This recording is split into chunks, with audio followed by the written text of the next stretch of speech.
আবদার ছিল তারের বড়া খাবো, ভাবতেই পারিনি সেই আবদার মেটাতে সারাদিনের ব্যস্ততার মধ্যেও কাজের ফাঁকে নিজের হাতে সেটা বানিয়ে নিয়ে আসবে। তার সাথে সাথে সময় বের করে প্রত্যেক বছরের মতো গণেশ ঠাকুরও দেখতে নিয়ে গেছিল। যেহেতু সকল উৎসব শুরুই হয় গণেশ পুজো দিয়ে, তাই দিনটা তো একটু স্পেশাল বলতেই হয়।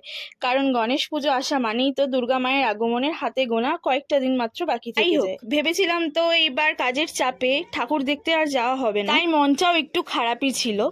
কিন্তু তার মধ্যেও আমাকে না জানিয়ে এসে হঠাৎ করে বললো প্রত্যেকবার যাই এবার বাদ যাবে কেন? তার শত ব্যস্ততার মধ্যে দিয়েও একটু সময় বার করে বেরিয়েই পড়লাম।